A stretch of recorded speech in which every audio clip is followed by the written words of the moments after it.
अस्सलाम वालेकुम व्यूवर्स, अशरफ से यूट्यूब चैनल में आज का हमारा मुकदमा पाकिस्तान का आम आदमी है।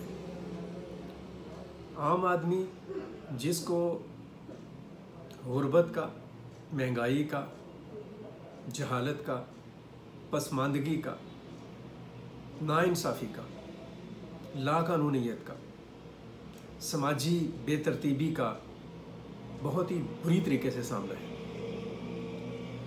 और ये सच और हकीकत है कि आम आदमी जो है वो उसके लिए 2 वक्त की रोटी के लाले पड़े हुए हैं।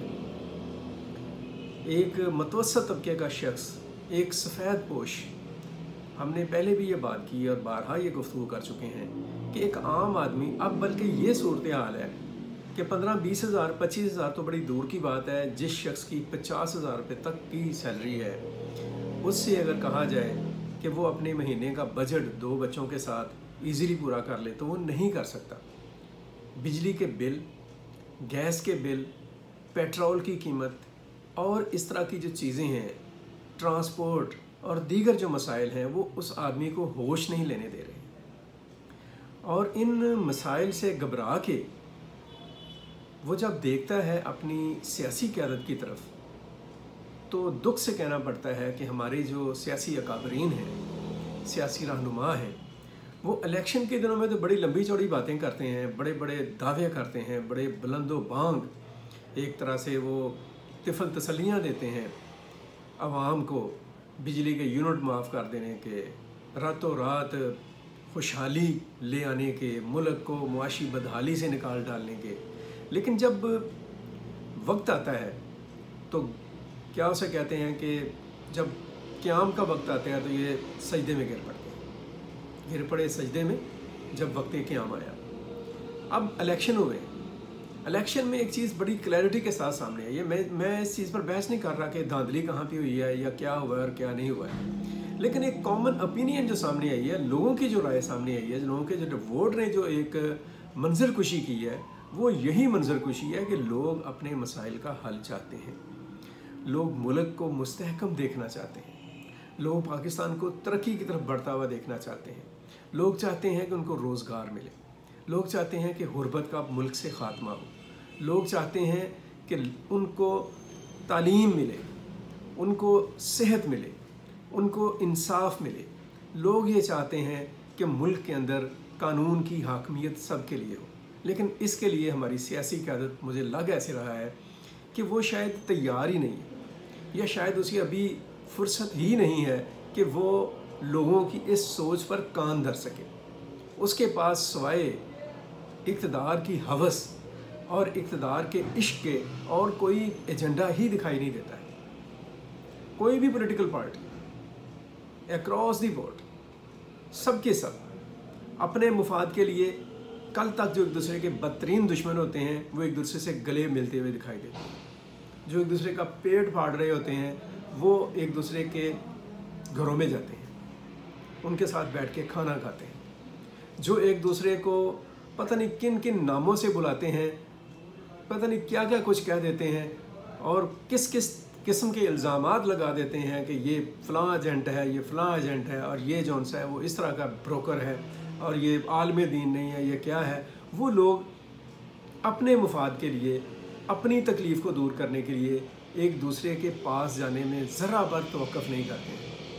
ठीक है, आपकी अपनी स्ट्रेटजी है, इस पर मैं कोई एतराज़ नहीं कर रहा, लेकिन आपका जिसके ऊपर आप ये सारा खेल खेलते हैं, जिनके सरों के ऊपर, यानी आम आदमी जो है, जो आपका वोटर है, उसको जो मसाइल है, उसको जो प्रॉब्लम्स है, वो जिस तरह से दिन रात काट रहा है, वो जिस तरह से बिजली के बिल देता है, और अब जिस तरीके से अभी आप रिसेंटली देखें 67% तक जो गैस के चार्जेस हैं, निर्ख हैं, हुकूमत ने बढ़ा दिए हैं।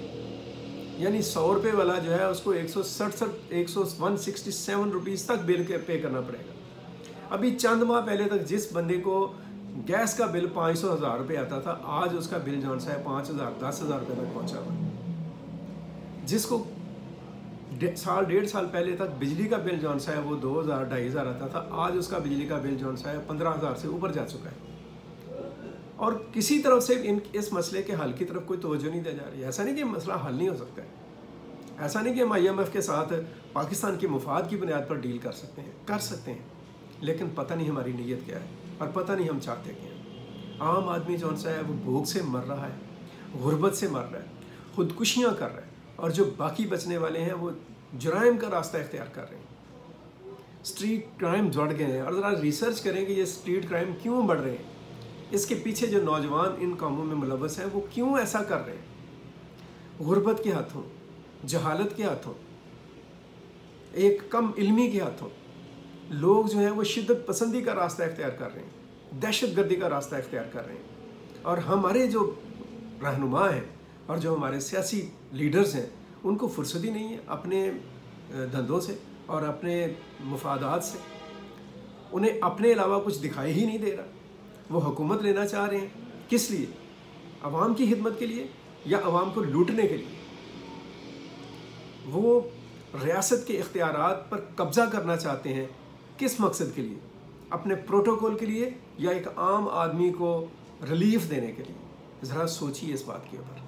پاکستان کے عوام اور دنیا جہان کے عوام اپنی پولیٹیکل لیڈرشپ کی طرف دیکھتے ہیں کہ وہ ان کے ایشوز کو ریزالو کریں، وہ ان کے ملک کو، ان کے معاشرے کو ایک سدھار کی طرف لے کر جائے، ملک کو جو اکانومی کے مسائل درپیش ہیں ان کو حل کریں، لوگوں کو جو بے یقینی کا اور بد امنی کا سامنا ہے اس سے نجات دلائے لوگوں کو۔ لیکن ہم کیا کر رہے ہیں؟ آپ لوگ اس پر سوچیں ذرا، آپ ہماری جو لیڈرشپ ہے وہ کس طرف جا رہی ہے؟ آپ پھر کیا لوگ اس بات پر آ جائیں گے، اس چیز کی طرف ہو جائیں گے کہ ہم پھر ہمیں یہ جمہوریت اور یہ جو اس قسم کا کرپٹ سیاسی سسٹم ہے وہ راس نہیں ہے؟ تو لوگ کیا اپنی قیادت کے لیے غیر سیاسی لوگوں کی طرف دیکھیں، ٹیکنوکریٹس کی طرف دیکھیں، یا کسی اور طرف دیکھیں؟ میں بہت جسے کہا جا سکتا ہے کہ یہ بڑی ہی تکلیف دہ بات ہے کہ اگر لوگوں کے مسائل آپ نے حل نہ کیے اور لوگوں کے زخموں پر آپ نے مرہم نہ رکھا اور لوگوں کے زخموں کو آپ نے ان کا استحصال کر کے اپنے مفادات پورے کرنے کی روش نہ چھوڑی، تو آپ لوگوں کو بہت بڑی سزا ملے گی، لوگوں کی طرف سے بھی اور قدرت کی طرف سے بھی۔ یہ جو ناانصافی ہے اور یہ جو ظلم ہے، اس سے باہر نکلیں، اپنے گریبان میں جھانکیں اور اپنی ذمہ داریوں کو پہچانیں۔ ایسا نہ ہو کہ چیزیں پھر آپ کے کنٹرول اور قابو سے باہر چلی جائیں۔ اس پہلو پر سوچیں، اس مقدمے پر غور کریں۔ میں اپنی سیاسی قیادت سے یہ درخواست کروں۔ اب تک لیے اتنا ہی۔ بہت سارا خیال رکھیں، اپنے گرد و پیش کا خیال رکھیں۔ سب لوگ پاکستان کے لیے ہمیشہ سوچیں اور ہمیشہ کچھ ایسا کرنے کی کوشش کریں جیسے پاکستان کی عزت میں، وقار میں، استحکام میں اضافہ ہو۔ مجھے اجازت دیجیے گا۔ اللہ حافظ۔ پاکستان پائندہ باد۔